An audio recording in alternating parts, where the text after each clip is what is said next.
Olá, meu povo heróico! Vamos falar sobre democracia, sobre soberania hoje, esses temas que têm sido tão evocados nas redes sociais. Essa semana eu me senti desafiada com esse tema e um comentário assim nas redes sociais.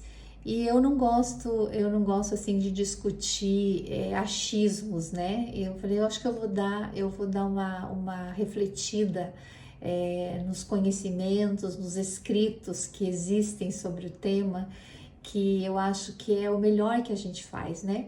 E eu queria compartilhar com vocês um escrito, né, um artigo, um trechinho de um artigo que eu li sobre isso essa semana, para a gente meditar. Eu vejo assim que o conhecimento ele é muito libertador. E ele nos tranquiliza, né, naquilo que nós queremos defender. Eu acho que a nossa defesa de alguma coisa sempre tem que estar pautada no conhecimento, né? Então, eu busquei um artigo, inclusive, no site do Senado, e ele tem esse título Soberania, e aí o subtítulo dele é A Legitimidade do Poder Estatal e os Novos Rumos Democráticos. Então, é um artigo bem longo e ele tem um referencial teórico bem vasto, assim, com cientistas políticos e jurídicos, renomados autores. Mas um que me chamou a atenção da definição que ele traz para a soberania, ele inclusive é uma referência, né, assim, na questão jurídica brasileira. Ele é o pai do Código Civil brasileiro, né, o Miguel Reale. Ele diz assim: a soberania é a expressão do poder de direito, não do poder de fato. O poder não define a existência do direito, é o direito que cria e justifica o poder. Assim, a teoria que ele chama de teoria tridimensional do direito na ordem jurídica, que deve sempre integrar o fato, o valor e a norma. Quer dizer, então, para arguir qualquer delito ou transgressão, digamos assim, tem que haver um fato. Sobre esse fato tem que atribuir o valor, a relevância desse fato e qual a norma que deve ser utilizada para tratar desse fato, né?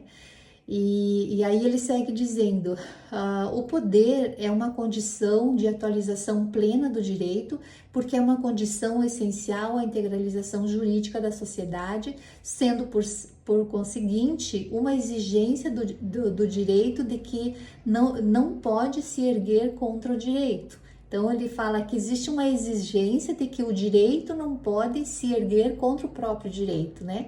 Então, se uma pessoa está investida, né, de poder, de autoridade, ela está no exercício de uma autoridade delegada, ela não pode se erguer contra o próprio direito, ainda que, né, seja o direito, digamos, principalmente, né, o direito do mais fraco, né?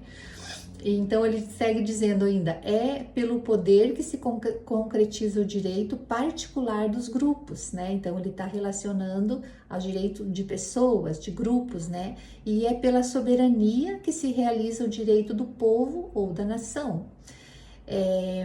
Aí ele considera então ele considera a soberania como a expressão do poder jurídico pelo poder legítimo, né? Então uma pessoa é soberana se ela está investida do poder jurídico, né, que lhe é atribuído, mas esse poder precisa ser legítimo, né? Então o Brasil ele adota esse sistema de democracia representativa, né, que somos nós que votamos, elegemos os nossos representantes, né, pelo voto, mas ele fala ainda de alguns elementos que ela incorpora, que são instrumentos como plebiscitos, referendos, iniciativas populares, permitindo a participação direta dos cidadãos em algumas decisões, né? Ou também as manifestações contrárias, né? Que são também legítimas, né? Então, de tudo isso, o que a gente pode resumir, né? Na teoria é tudo muito bonito, né? Mas na prática, o que a gente pode traduzir de tudo isso que ele está defendendo? Que uma nação, ela só é soberana quando as leis e os direitos individuais são respeitados, né? Fora isso, qual a conclusão que a gente pode tirar? Se os direitos individuais não são respeitados, se alguém que foi colocado no poder se assenhora, né, de toda a autoridade, de toda a autonomia que tem para exercer, e coloca acima os seus próprios interesses e ideais, acima dos interesses da nação, né? Então, nós temos o que daí? Soberania ou nós temos governantes que se sentem soberanos, né? Então, no Brasil, se a gente for olhar o que está se passando nesse momento, está mais para essa última colocação, né? Que nós temos governantes soberanos, né? Isso é eu que estou dizendo, não é ele, tá? É o meu raciocínio, não vou dizer que eu estou atribuindo uma coisa que ele não falou, né? Eu só estou concluindo, tirando essa minha conclusão de que diante de tudo que ele cita ali como direito jurídico, né, uma nação só é soberana se as leis e os direitos individuais são respeitados, né? Fora isso, então, eu que estou falando, né? É um asseguramento de poder dos governantes que se sentem soberanos, né? Então, essa é a minha conclusão que eu chego, né? E eu vejo assim, não vale a pena nós gastarmos a nossa energia passando raiva. De repente você fala assim, mas é tudo muito bonito na letra, mas o que adianta se isso não funciona na prática? A gente vai ficar passando raiva?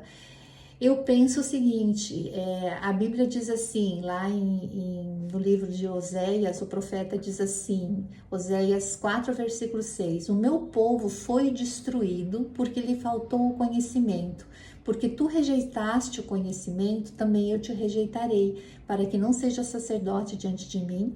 E visto que se esqueceste da lei do teu Deus, também eu me esquecerei dos teus filhos. Então, para que nós sejamos bem-sucedidos, para que nossas famílias, nossos descendentes sejam abençoados, nós precisamos conhecer a lei de Deus e conhecer também a lei dos homens. Porque quando nós negligenciamos uma lei, quebramos uma lei, o fato de nós não conhecer não quer dizer que não será aplicada a pena. É verdade ou não é?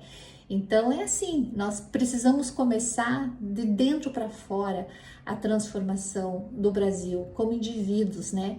Conhecendo os preceitos de Deus, porque se nós tememos a Deus, guardarmos a lei de Deus, automaticamente nós guardaremos também as leis que regem a nossa sociedade, respeitaremos os limites uns dos outros, né? Nos respeitaremos e não ficamos numa quebra de braço por situações que a gente não tem base de conhecimento, né? Então a base do conhecimento é fundamental para o campo da discussão.